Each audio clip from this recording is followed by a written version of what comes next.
Dan kebetulan malam itu kita semua bersepakat untuk bermain-main petak umpet atau istilah Jawanya itu delik-delikan atau maling-malingan. Sama dua pasang genderuwo, laki-laki dan perempuan. Kaget Pak Direktur ini. Nah, istri dari Pak Direktur ini ya nangis, kok bisa anakku dibawa genderuwo, kok bisa anakku dibawa main-main genderuwo, apa salahnya, apa ini, aku bisa ketemu lagi, Bapak bisa ketemu lagi. Duk, kamu tadi dari mana? Diam Mbaknya.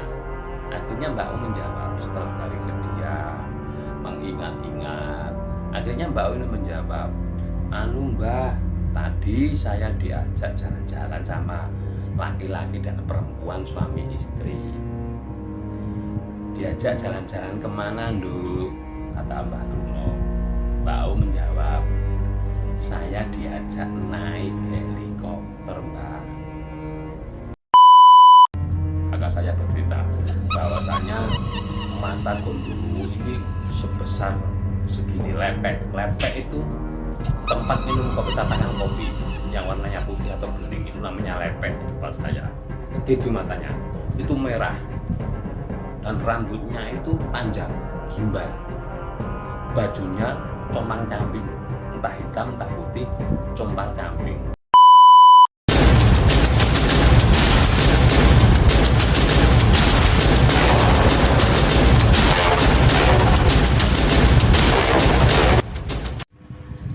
Assalamualaikum warahmatullahi wabarakatuh. Salam sehat, salam seger waras, salam otak waras. Bagaimana kabarnya sedulur-sedulurku semuanya, saudara-saudaraku semuanya? Saya berharap sedulurku semuanya, saudaraku semuanya selalu diberi kesehatan oleh Allah Subhanahu wa Ta'ala, selalu diberi rezeki yang banyak, dan selalu diberi kebahagiaan. Amin amin ya Rabbal alamin.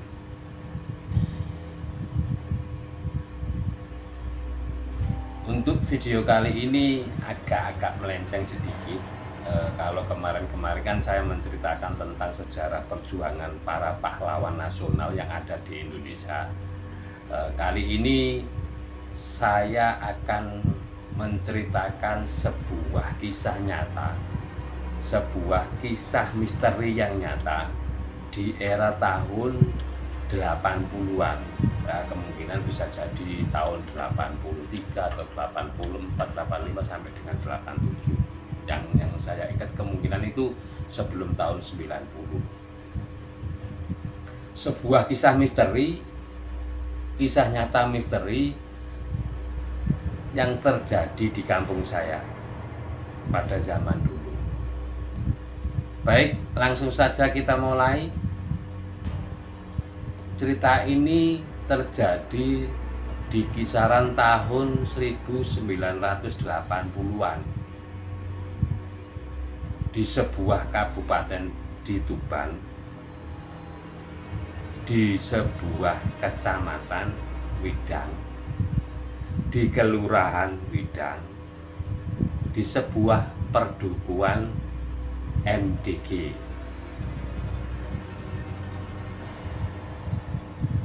Pada zaman tahun 1980-an atau tahun 80-an lah, yang paling enak saya ngomongkan tahun 80-an. Kebetulan di tempat saya, di kampung saya, dahulu itu belum ada penerangan listrik. Jadi orang-orang kampung itu masih menggunakan lampu teplok atau petromak. Kalau memang orangnya agak yang kaya menengah ke atas itu selalu mempunyai lampu petromak. Tapi bagi orang yang menengah ke bawah biasanya menggunakan lampu templok dari minyak tanah yang dikasih semprong di atasnya. Kebiasaan anak-anak kecil di atas umur 7 tahun, 8 tahun sampai 12 tahun sampai dengan 15 tahun itu selepas sholat isya selalu mengadakan sebuah permainan atau bermain-main. Jadi setelah turun dari musola, turun dari langgar, dari sholat isya selesai ngaji, acara anak-anak kecil sampai dengan remaja kecil itu selalu bermain-main dengan permainan tradisional, diantaranya obat sodor, ada enteng. Enteng itu biasanya dilakukan oleh laki-laki yang agak dablek. Enteng itu siapa yang bisa memegang kepala seperti silat-silatan itu yang akan menang. Ada yang namanya jumbritan. Jumbritan itu sama dengan petak umpet, mencari orang yang bersembunyi di manapun harus dicari. Dan kebetulan malam itu kita semua bersepakat untuk bermain-main petak umpet atau istilah Jawanya itu delik-delikan atau maling-malingan. Ya kurang lebih anak yang bermain petak umpet atau maling-malingan atau jumbritan itu sekitar ada mungkin 12 orang sampai 13, mungkin sampai 12 orangan lah, karena dipilih yang berani-berani saja yang mau ikut. Biasanya yang mau main petak umpet ini anaknya tergolong anak-anak yang berani blusuk, yang berani masuk ke belakang rumah, ke pekarangan, ke kebun-kebun. Jadi anak yang ikut ini tergolong anak yang lumayan pemberani. Sebelum acara jumbritan atau petak umpet ini dimulai, kita ber-12 atau ber-13 kumpul menjadi satu, membuat sebuah lingkaran. Zaman dulu kita mencari siapa yang akan jadi ini dengan membuat sebuah permainan, yaitu namanya wodowo. Wodowo sing dawa dadi. Jadi kalau tangannya yang panjang, ini yang akan jadi, yang akan kalah, yang akan mencari kita. Di antara ke-12 sampai 13 orang ini kan semuanya kemungkinan kan tidak semuanya sama pendek semua. Mungkin ketinggal 2 atau ketinggal 3 karena kurang refleks. Hingga akhirnya salah satu orang yang bernama Mbak U, saya samarkan namanya, Mbak U ini yang jadi. Akhirnya Mbak U ini menutup mata begini sambil menghadap tembok, menghadap rumah, menghadap pohon. Sambil di belakang pohon Mbak U ini berhitung 1, 2, 3, 4, 5, 6, 7, 8, 9, 10. 1, 2, 3, 4, 5, 6, 7, 8, 9, 10. Pada saat Mbak U ini menghitung tadi, teman-temannya berlarian. Ada yang bersembunyi di kandang ayam, ada yang bersembunyi di semak-semak, ada yang bersembunyi di belakang pintu, dan lain sebagainya. Mbak U berjalan mendekati sebuah rumah, ketemulah si Iwan. Akhirnya Iwan tertangkap. Mbak U berjalan lagi, ketemulah si Wati tertangkap.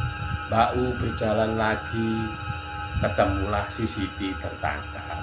Mbak U berjalan lagi, si Andi ketangkap. Hingga tinggal beberapa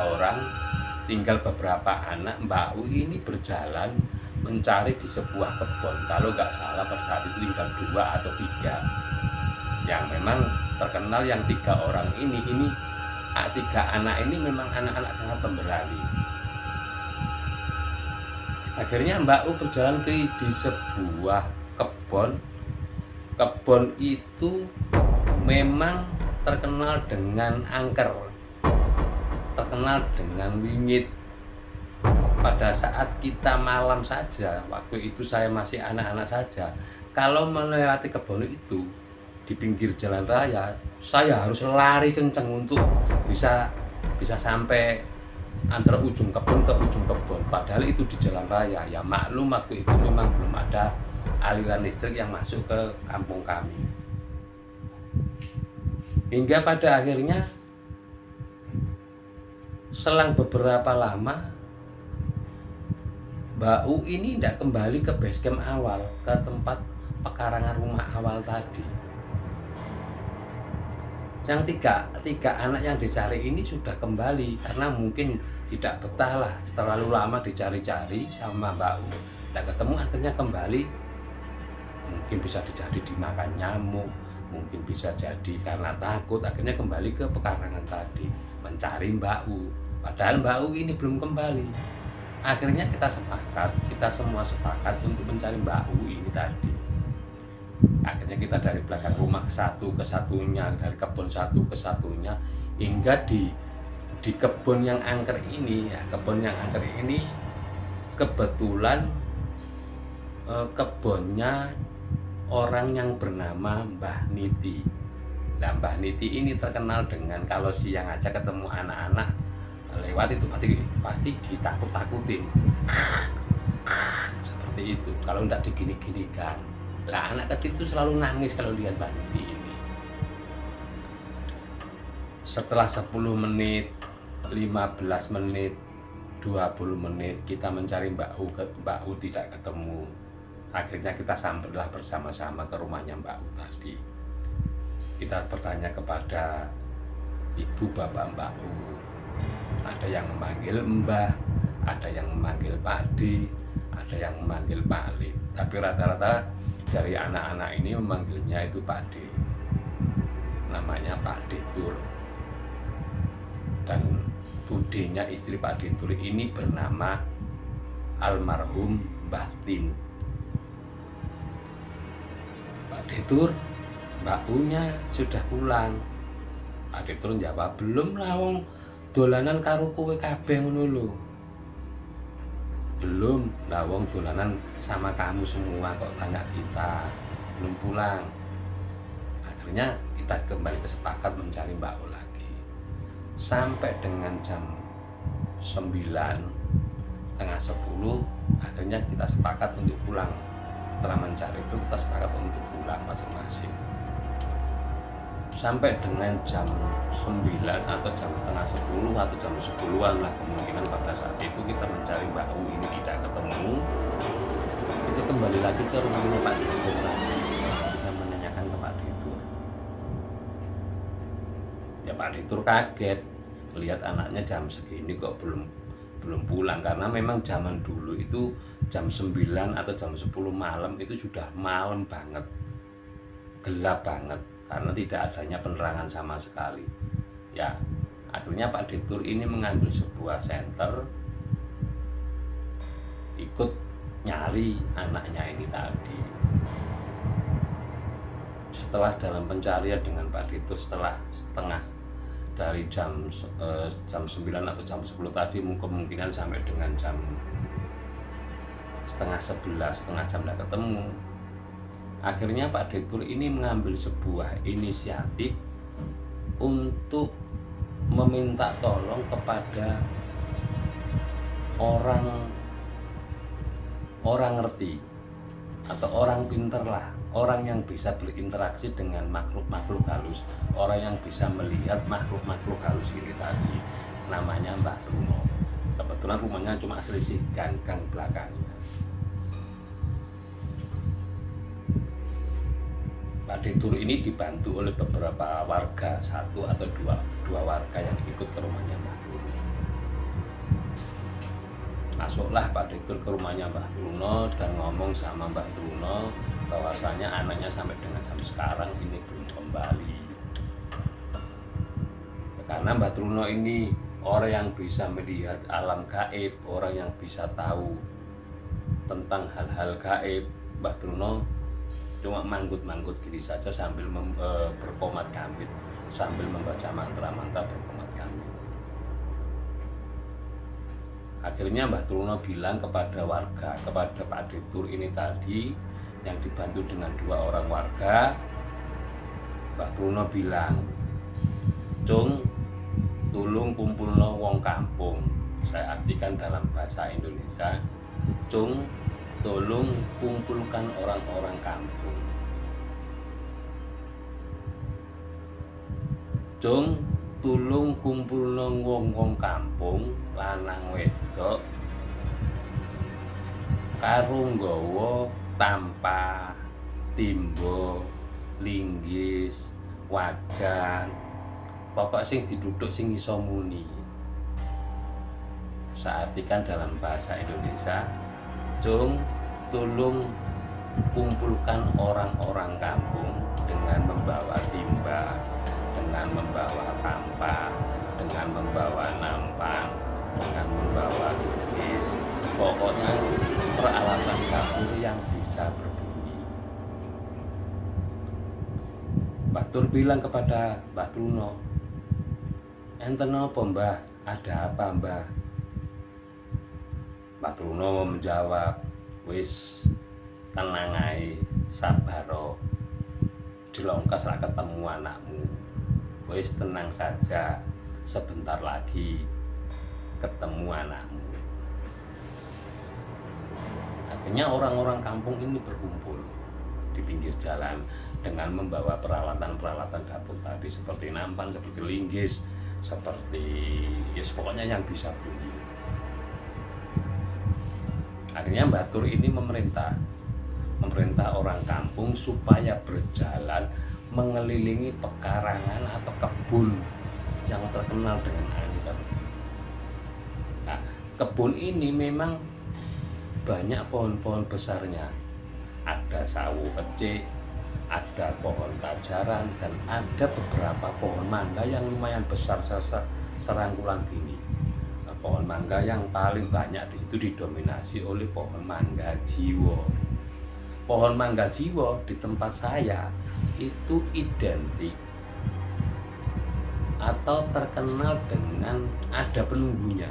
Jadi pohon mangga jiwo ini selalu diidentikan berpenghuni atau ditungguin atau dibuat rumah oleh makhluk astral yang bernama genderuwo.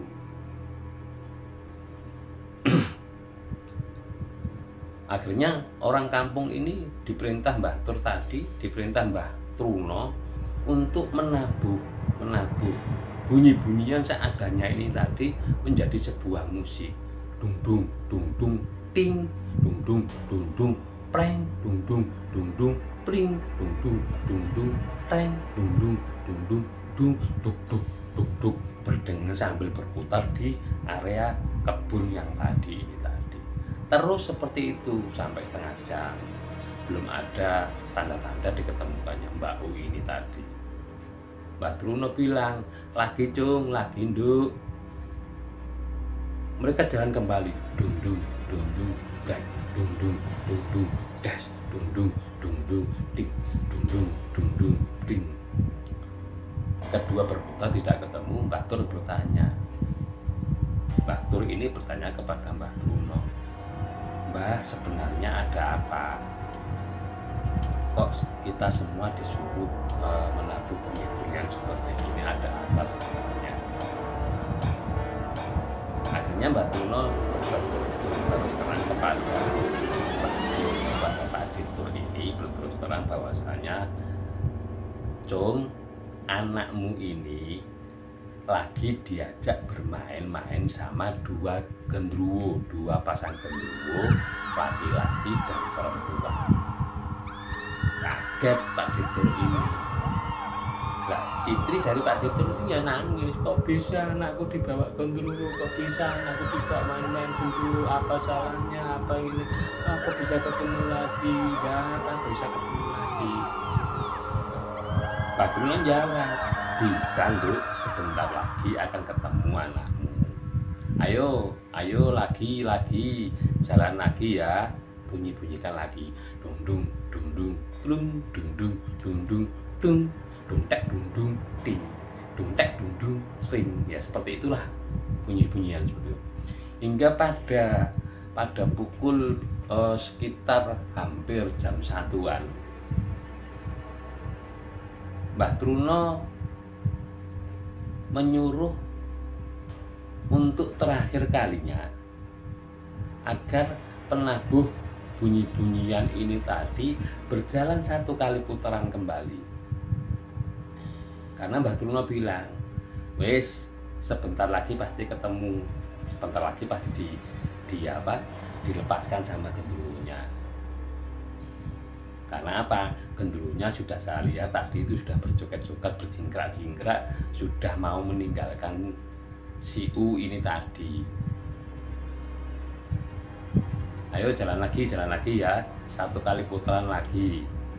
Nah, cuma ibunya si U, maknya si U di sini saja, sama 1 orang ya, laki-laki ya, sama 1 orang. Akhirnya orang kampung ini masih disuruh jalan lagi sambil dungdak dundung ting, dungdak dundung ting, nah, seperti itu. Hingga pada akhirnya disuruhlah berhenti di pojok sana, karena di pojok ujung kebun ini tadi, ujung pekarangan ini tadi, dikarenakan Mbah Truno sama ibunya Mbak U ini tadi sudah bisa melihat bahwasanya Mbak U ini sedang duduk di sebuah dahan pohon mangga jiwa yang besar tadi. Nangislah si ibunya ini tadi, nangis. Ayo nak, medun nak, aku emang piye, gimana caranya kamu manjat nak, ayo nak kamu turun. Si Mbak U yang di atas dengar, yang di bawah aja enggak, cuma dia menghadap ke depan, Mbak U ini menghadap ke depan itu ya ada daunan pohon-pohon mangga. Akhirnya sambil berkomat kamit, sambil Mbah Truno ini berkomat kamit, nggak tahu yang dibaca apa. Kita cuma dari sampingnya dan depannya itu cuma melihat bilangnya mengusir genderuwo ini supaya pergi jauh dari situ. Hingga pada akhirnya orang-orang kampung ini sudah bisa melihat Mbak U yang di atas tadi. Karena pohonnya besar, orang mau manjat ini kan agak susah. Hingga menyuruh Lek Gun atau siapa saya lupa, Lek Gun ingin menyuruh salah satu orang, intinya Mbah Truno ini mengambil sebuah tangga dari bambu untuk naik ke atas menjemput Mbak U ini tadi. Salah satu orang sudah naik di atas, Mbak U dipapah, dipeluk, dibawa turun sama orang ini tadi. Di bawah juga ditepuk-tepuk seperti ini. Nah, si Mbak U juga nggak bisa, nggak dengar, nggak mendengarkan, nggak merasakan dan lain sebagainya. Pandangannya, matanya ini kosong, matanya menatap ke depan. Cuma dituntun jalan dia jalan kemana. Nah, si Pak Detur, ayah dari Mbak U ini juga ngomong, Mbah, ini anak saya kenapa? Anak saya kok seperti ini, dipanggil kok nggak noleh, dijamil kok nggak terasa dan lain sebagainya, kok tatapan matanya itu kosong. Nah, si Mbah Truno juga menjawab, sabar dong, sabar. Ini kalau memang U ini mau cepat sadar, mandikan saja sama air peceren, Sontaklah orang kampung itu salah satu dari mereka mengambil sebuah jebor, kalau teman saya namanya jebor atau gayung. Setelah gayung pertama dipegang Mbah Truno, dibacakan doa-doa, disiram ke pertama, masih belum sadar. Kedua, masih belum sadar. Ketiga baru Mbak U seperti itu. Setelah itu Mbak U nangis. Baru setelah yang disiram ketiga kan tadi, setelah itu nangis, setelah itu baru mengenali ayah ibunya, mengenali maknanya, mengenali orang-orang kampung. Abdullah bilang, wis bocah wis sadar, anaknya sudah sadar, ayo dibilas pakai air yang bersih, dibawalah ke Mbak U ini ke sumur, dimandikan sama ayah dan bapak dan ibunya ini tadi.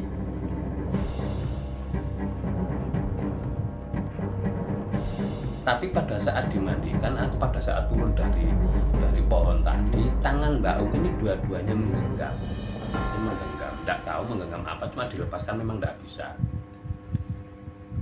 Hingga akhirnya setelah dimandikan memakai air sumur, memakai air yang bersih, dikasih minum, digantiin baju, dikasih minum, dikasih makan. Ini tangannya masih menggenggam, dua-duanya masih menggenggam. Si Mbak Trunonya tanya kepada Mbak U, "Duk, kamu tadi dari mana?" Diam Mbak U-nya. Akhirnya Mbak U menjawab setelah dari diam, mengingat-ingat. Akhirnya Mbak U ini menjawab, Mbah, tadi saya diajak jalan-jalan sama laki-laki dan perempuan suami istri." "Diajak jalan-jalan kemana, Nduk?" kata Mbak Truno. Mbak U menjawab, "Saya diajak naik helikopter, Mbak." Ya orang kampung ketawa dong, kenyataannya kan di atas pohon tapi bilangnya helikopter. Ditanya lagi sama Mbak Truno, "Naik apa, Nduk? Numpak apa, Nduk?" "Naik helikopter, Mbak." Terus saya juga nggak tahu kemana. Naik helikopter, Mbak, nggak tahu kenapa kok saya ditinggal, katanya mau beli sesuatu, tapi saya dikasih uang. Nanti saya disuruh turun di rumah, saya dikasih uang sama laki-laki dan perempuan tadi. Mbak Truno menjawab. Mbak Truno bertanya lagi, "Endi duwike? Mana uangnya?" Baru setelah itu kedua tangan Mbak U bisa dibuka. Mbak U membuka tangannya dua-duanya, yang satu daun sawo, yang satu daun mangga. Tapi sudah renyek-renyek yang sudah itu. Ini Mbak uangnya. Ya, daun-daunnya ya sudah sudah agak hancur seperti itu walaupun daun basah. Nah, sadarlah Mbak U seperti itu. Akhirnya orang-orang senyum-senyum, ketawa ke TV seperti menertawakan. Wis gak apa-apa, kayak pengalaman, wis gak apa-apa buat pengalaman. Berhubung sekarang sudah ketemu, saya mau pulang. Akhirnya Mbak Truno ini pulang.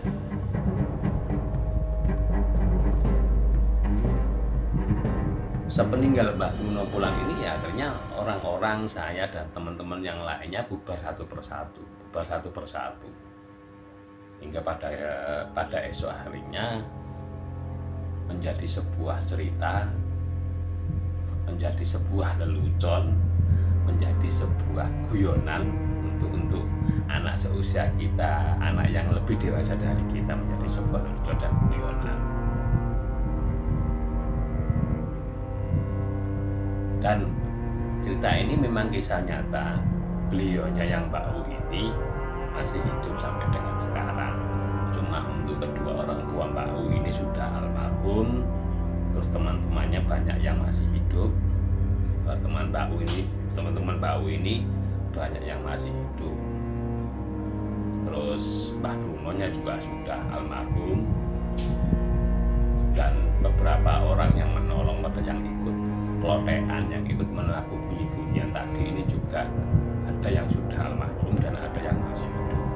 Dan ini kisah nyata yang saya ceritakan, bukan saya membuat-buat.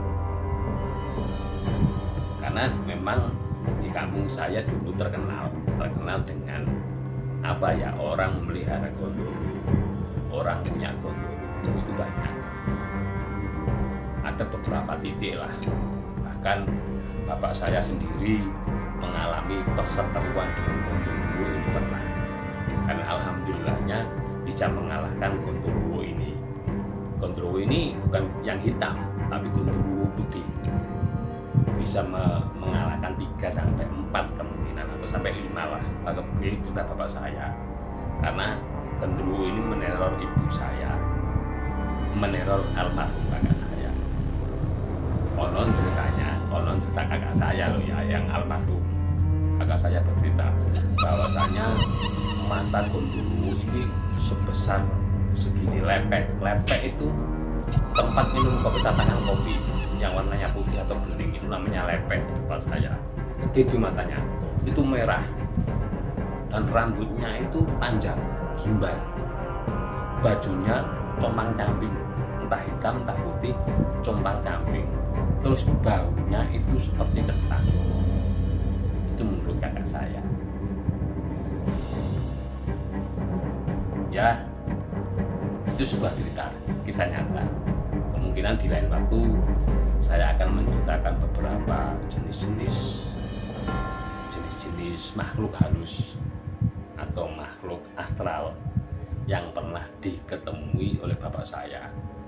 Ini cerita yang diceritakan oleh bapak saya, yang akan saya ceritakan di episode berikutnya. Cuma ini yang saya ceritakan tadi, yang Mbak O diculik sama gondoruo ini, kebetulan saya juga mengikutinya. Untuk cerita kali ini saya akhiri dulu. Barangkali ada sedikit kesalahan, ada sedikit kata-kata saya yang tidak tepat, saya mohon maaf sebesar-besarnya. Akhirul kalam, wabillahi taufiq wal hidayah, waridho wal inayah. Assalamualaikum warahmatullahi wabarakatuh. Salam sehat, salam seger waras, salam kota waras.